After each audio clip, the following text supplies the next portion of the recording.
Hi, today we're going to scan this screw, which is a dark object.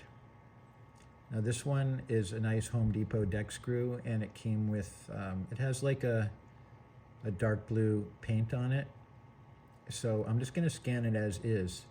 But typically if something is dark or metallic, you should coat it with something white. You can buy scanner spray if you want to spend $40 a can. Or you could save some money and use dry shampoo, which is under $10 a can, although they're pretty small cans, so I don't really like using them. You could also mix cornstarch with isopropyl alcohol, and that washes off really easily. It's not the whitest stuff, so if you want something really white, you could get either zinc oxide or titanium dioxide powder and mix it with either 99% isopropyl alcohol or denatured alcohol. Those don't wash off as easily as cornstarch, so I wouldn't put those on something like an electronic device, but if it's a tool or something, you can do that. But in any case, we're just gonna scan this screw as it is. So I have the dual axis turntable, and I'm going to place it on it. Now, when you scan something that is either symmetrical or doesn't have a lot of features, you really have to give it something to track.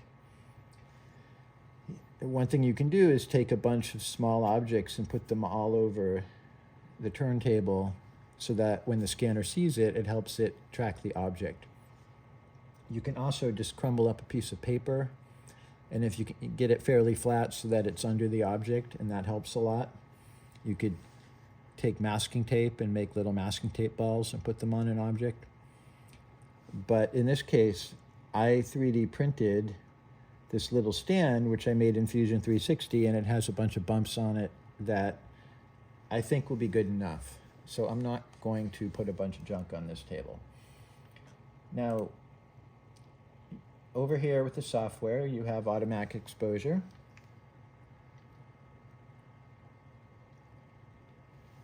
But I'm going to put it in manual and turn it up until I just see some red overexposure on the object, and back it down one. Now if you look up here, you'll see I'm in the excellent distance range. That's good. I'm going to reduce my scanning distance just so that it doesn't collect as many points, but it won't anyway because there's nothing far away. And now you have to know where to start and stop to do a 360. I'm just going to stick an object on this so that when it crosses with me, I'm going to hit start. So I'm starting. And when it comes all the way around, I'm going to stop.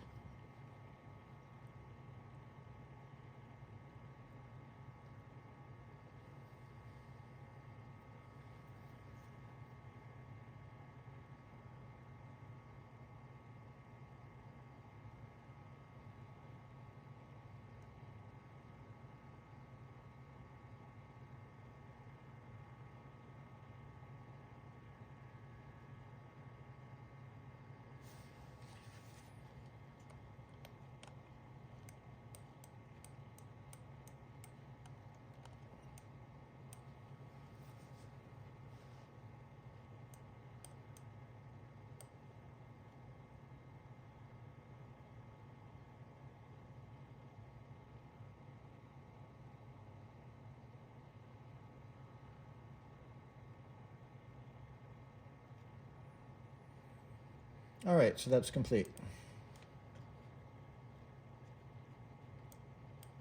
You could click the one click if you want, but I'm going to just go right to Fusion, slide this to the left for the most detail because it's a very small object, and hit apply.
Now you hit the isolation button.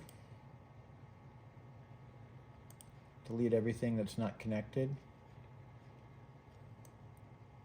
And I just wanted to show you like all the bumps I have on this fixture that really helped it track. But you don't have to 3D print something, you could just use crumpled up paper. But I am going to chop that off.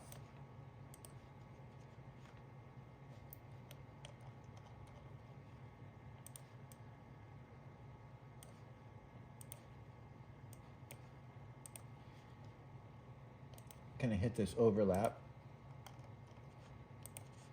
and then I'm going to hit mesh, slide this up all the way, hit apply,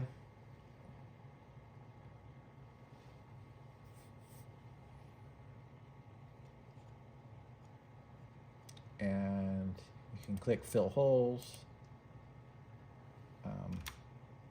Control A selects all and hit apply. And there you go.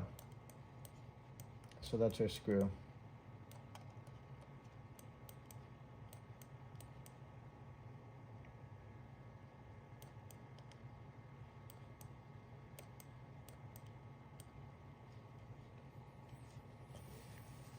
Now, if you wanted to get the missing part, you could flip this over, scan the other side, and merge the two.